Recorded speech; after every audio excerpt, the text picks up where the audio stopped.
जब सामुई खड़ी बताई दो जाके लड़का हो के लड़की।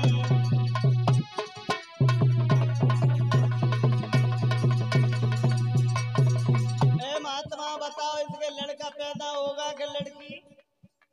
महात्मा कहने लगे मूर्खो। और तब तक चिराग यादव जो हमारे श्रीमान रामवीर सिंह जी के पुत्र हैं, नाती हैं, जो हमें माल्यार्पण करके सम्मानित कर रहे हैं, भगवान हमेशा इस बच्चे को धर्म क्षेत्र में बढ़ाते रहें, धन के भंडार भरते रहें, मनोकामना सिद्ध करते रहें, यही भगवान से आकांक्षा है, अपील है। महात्मा बोले मूर्खों, संतों से मजाक नहीं करते हैं। ये आगे बढ़ते हुए चले गए जहाँ पर दुर्वासा ऋषि आंखें बंद करके भगवान का ध्यान कर रहे थे, जाकर के यही प्रसन्न कर दिया। तो दुर्वासा ऋषि कहने लगे मूर्खों, हमसे मजाक करते हो, जाओ। ऋषि वर बोले लड़का लड़की दोनों का नहीं सितारा है। अरे अपना ब्रह्म कह रहा है, जो भी है वो काल तुम्हारा है।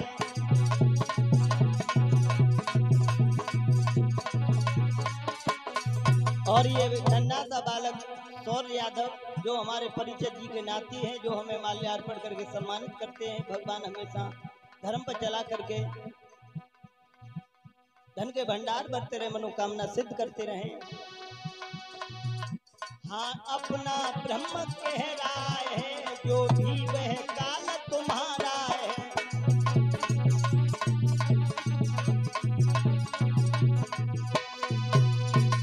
जाओ मूर्खों, इससे मूसल पैदा होगा भक्तों। आज मूसल सरक गया। नाना उग्रसेन को जाकर के सारी बात बताई है, तो नाना उग्रसेन कहने लगे हैं जाकर के समुद्र पे जाके इसे घिस दो। यादवों ने जाकर के उसे घिसा है, उसकी किसन से तिधारा घास बन गई, जिसे हम और आप पटेरा घास बोलते हैं। थोड़ी खिल्ली बच गई, समुद्र में फेंक दी, उसमें एक मछली निकल गई उसको, उस किल्ली को। जरा नाम का बहेलिया पंपापुर का बाली जब जाल डालता है, मछली फंस जाती है, उसके पेट को फाड़ता है, तो उसमें किल्ली निकलती है, अपने बाण में फिट कर लेता है।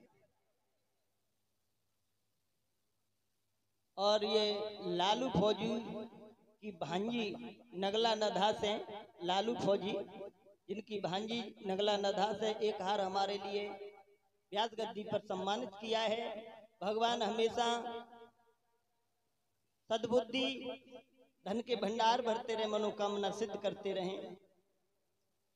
श्री सुखदेव जी कहते हैं कि हे राजन परीक्षित, वो किल्ली बाण में फिट कर ली। एक दिन की बात है, यादव पहुंचे हैं समुद्र पर, जुआ खेलने लगे। तो भक्तों, जुआ खेलते खेलते धर्मार शुरू हो गई।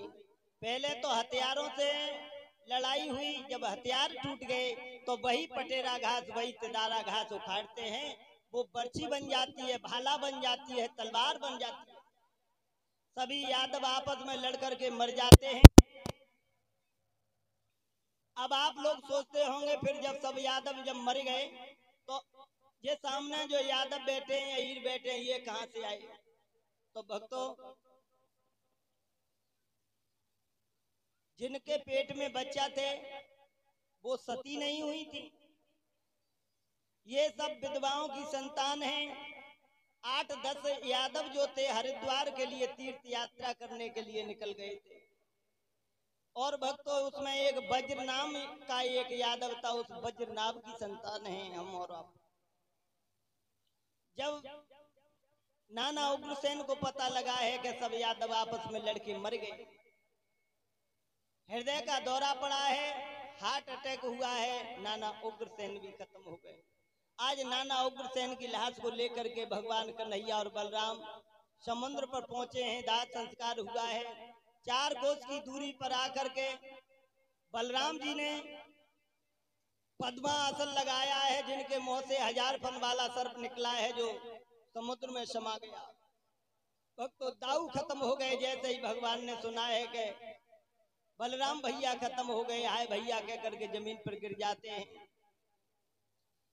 अर्जुन वहां रुके हुए थे क्योंकि 3 महीना पहले से युधिष्ठिर महाराज को बहुत भयंकर असगुन दिखाई दे रहे थे। धर्मराज युधिष्ठिर कहने लगे हैं, हे अर्जुन तुम द्वारका चले जाओ, बहुत बुरे बुरे असगुन हो रहे हैं। दिन में उल्लू छज्जों पर बैठ करके दिखाई दे रहे हैं, कौआ बुरी तरह काव काव करते हैं, रात को बहुत बुरी तरह से कुत्ता रोते हैं, हवन की सामग्री में चींटियां पड़ गई हैं, और गाय पेशाब करती हैं तो उनके पेशाब में खून आ रहा है। तुम द्वारका चले जाओ, वहां से भगवान की खबर लाओ। अर्जुन वहां रुके हुए थे, लेकिन धर्मराज ने कह दिया था कि अगर कन्हैया अगर गिर जाए तो उसे छूना नहीं। जैसे ही भगवान ने सुना है कि दाऊ भैया खत्म हो गए, हाय भैया कह के जमीन पर गिर गए, रोने लगे हैं। अरे अर्जुन मेरा दाऊ भैया चला गया, भैया मुझे निठुर बन के चला गया, पड़े पड़े रो रहे हैं। इतनी शक्ति नहीं रही मेरे कन्हैया के अंदर कि खड़े हो जाएं। अर्जुन से कहने लगे, अर्जुन मुझे खड़ा तो कर दे। अर्जुन खड़े खड़े रो रहे हैं, सहारा नहीं दे रहे हैं। भगवान कहने लगे, 18 दिन महाभारत का युद्ध हुआ, 18 दिन और रात में सोया नहीं था जब तक तुझे मैंने महाभारत का युद्ध विजयी नहीं करा दिया। आज तू मुझे सहारा नहीं दे रहा है। अर्जुन रोते हुए अपने गांडीव को कर देते हैं। आज भगवान गांडीव को पकड़ करके खड़े हो जाते हैं।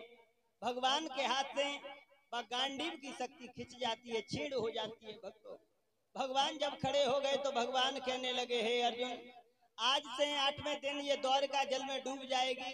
यादवों की औरतों को लेकर के, लड़कियों को लेकर के तुम हस्तिनापुर चले जाओ। आज भक्तों अर्जुन इधर उन यादवों की पत्नियों को लेकर के आ रहे हैं, रास्ता में भील मिल जाते हैं। भीलों ने उन गोपियों को लूट लिया। अर्जुन को चैलेंज देते हैं, अर्जुन चला बाण, कितना बड़ा बाणाधारी है। अर्जुन शीशम के पेड़ से अपनी खोपड़ी को पटक पटक करके रोने लगे। अर्जुन तेरो कहा बड़ो समय बड़ो बलवान, भीलन ने लूटी गोपिका तो बेई अर्जुन बेईमान। आज भक्तों गोपिका लूट जाती हैं। इधर में भगवान द्वारका से निकले हैं, एक पीपल की खो में पैर पे पैर धर के सो गए। जरा नाम का बहेलिया पंपापुर का बाली, उसने समझाए कि हिरण की आंख है, धर के बाण मारा, भगवान के पदम में लगा, भगवान का पदम फट गया। भगवान 1 से 35 वर्ष 6 महीना 11 दिन की उम्र में गोलोक धाम को चले जाते हैं। श्री सुखदेव जी कहते हैं कि हे राजन परीक्षित,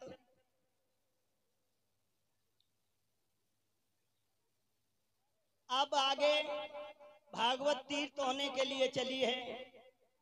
तक्षक जिंदा होकर के महाराज परीक्षित को डसने के लिए चला है, लेकिन रास्ता में गुरु धन्वंतर जी मिल गए। बोले कहाँ जा रहे हो? बोले परीक्षित की रक्षा करने के लिए। तो बोले हो जाएं 2-2 हाथ। बोले ठीक है। एक वृक्ष खड़ा है, जैसे ही कलयुग ने फुसकार मारी है वो पेड़ जल करके भस्म हो गया। गुरु धर्मंतर ने नजर घुमाई है तो वो हरा भरा तत्काल हो गया। तक्षक सोचने लगा अगर गुरु धर्मंतर जिंदा रहे तो परीक्षित की रक्षा करेंगे। पहले गुरु धर्मंतर को डसना चाहिए। एक सोटा बन करके रास्ता में लेट गया